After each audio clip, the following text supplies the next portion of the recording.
Wednesday, May 24th, Ali Talks Tech was invited for a webinar at Safaricom headquarters to discuss shared value ecosystems.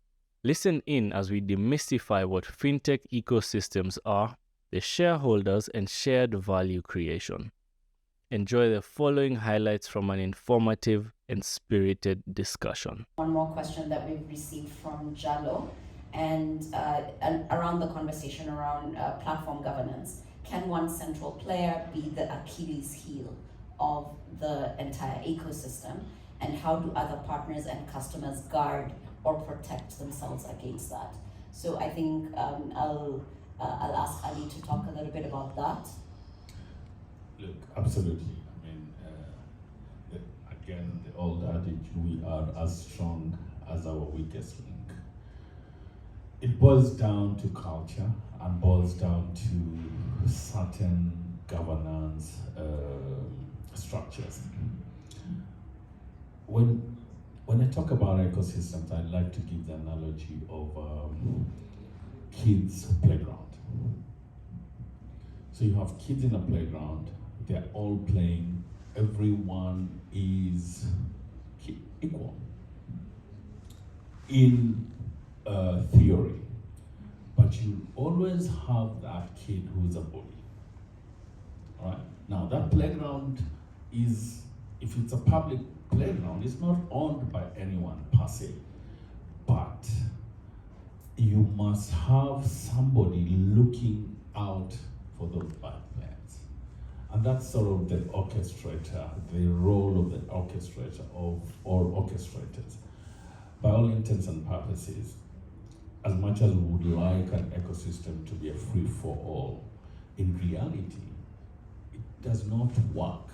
You've got to have certain basic rules. And those basic rules, when those basic rules are broken, that player just basically needs to be kicked out. Now, if that central player is the one that's a bad player, guess what happens? There's no ecosystem. It's simple as that. Thank you. If you allow me, I just want to maybe also comment on the issue of AI. And to just say just one or two words. I want to quote Amara's law when it comes to AI. Ray Amara was an American scientist who famously said, we overestimate the impact of technology in the short term and underestimate the effect of it in the long run. You know, artificial intelligence is all the buzzword today. But let me just say this. If you've not interacted with something to do with AI, my advice to you is mapema ndio best. You better start doing it now, because the immense opportunities that are bringing artificial intelligence into our classrooms, our workplaces is crazy. And yet, Juliana, we haven't even started scratching the surface. To give you a personal example, I can take maybe 2-3 days to put together a great deck for a presentation in a conference. Today, that takes me 10 minutes using some AI platform. That's the promise of artificial intelligence and machine learning. Thank you. Great. As you answer the same question, maybe we could add one from our audience members that touches on skill sets and mindsets. One of the questions is talking about the feedback loop, which is critical in making ecosystems more efficient and taking into consideration the large number of users in a platform. Is it leveraging on AI to make it easy to capture and mine data to provide informed insights for stakeholders to make decisions faster?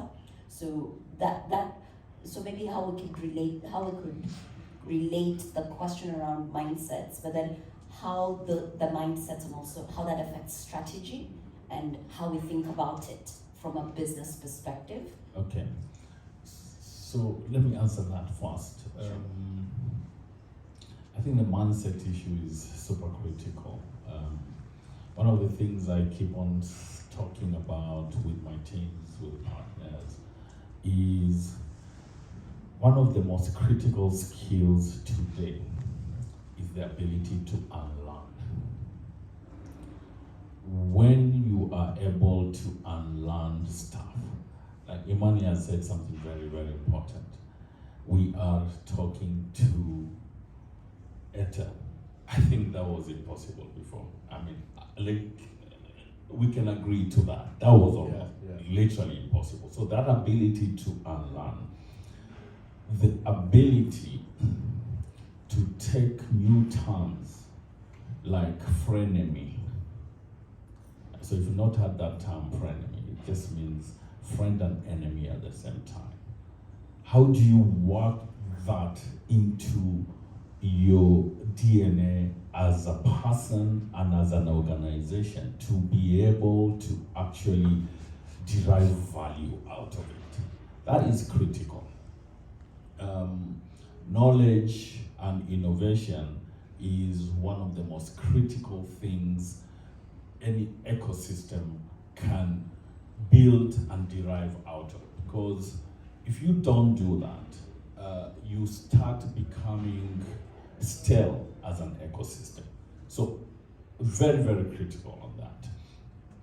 The other issue is around density and value creation. How much value do I get as an ecosystem player out of that? So let's take a practical example for instance. Let's take the M-Pesa Super App. If I have a mini app out inside the M-Pesa Super App, what value am I getting out of it? And more critical, and a little bit more sensitive, is how much value is Safaricom willing to leave on the table for other players? I think it's critical for us to have those conversations. Because happy to answer that. Good, brilliant. Because if we don't have those conversations openly and create that immense value through density and value creation for every player within that ecosystem, what you find is that that ecosystem starts fizzling. Yes. The last issue that we must talk about is the ability to scale, and I'm glad you have sort of touched on it. But for players who are not tech savvy, let's start talking conversations around no code. Complete. I mean, I need me to plug in my mini app as easy as my grandmother cooking oshoro for me. It's as simple as that. That has to be the platinum standard for any ecosystem orchestrator. Milk. I mean, uji, fermented uji. So we've got to get to that level. When you're talking to counties, really great. I really loved that example that you've given. We've templated one county. How fast is it to roll it out? Okay. M-Pesa has 54, almost 60 million users across Africa. Can I access those through that platform? That's scalability. That's value. That's density, bringing in to the ecosystem by the orchestrator. And what role do we play in getting them involved as part of the ecosystem? That's actually a $1 billion question, isn't it? As the association, we are trying as much as possible to bridge that gap. But what I can say is that today's regulators are definitely a lot more nimble than the yesteryears. There's obviously a lot that still needs to be done. As you can imagine, regulators have a fiduciary responsibility to the citizenry to ensure safe transactions, conversations are happening. One thing that I can say is that when it comes to financial services, where M-Pesa and the fintech ecosystem plays in, it's no different across the world. Financial services are the most regulated anywhere in the world. That's not to say, though, that we can't work much more closely together. One thing I can say, for example, the Capital Markets Authority has become a lot more nimble in terms of how they engage. We are also seeing a lot more engagement from the Central Bank of Kenya. For example, early next month, the Central Bank of Kenya with the Kenya Bankers Association is doing a financial literacy exercise. Financial literacy is a critical conversation to have, not just in this country, but across the continent. We are not there yet, that I have to say, but I can also say that players across the ecosystem are working to make this a lot easier. The conversations between different regulators and policymakers must start happening a lot more often. For me, I just want to say this. The Global Fintech Report of 2023, titled Reimagining the Future of Finance, forecasts that the region will generate $65 billion in fintech revenues, with a compounded annual growth rate of 32% by 2030. It identifies South Africa, Egypt, Nigeria, and Kenya as the major markets. I just want to end this with a question.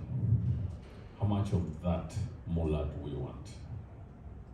And are we going to get it by playing a Lone Ranger game?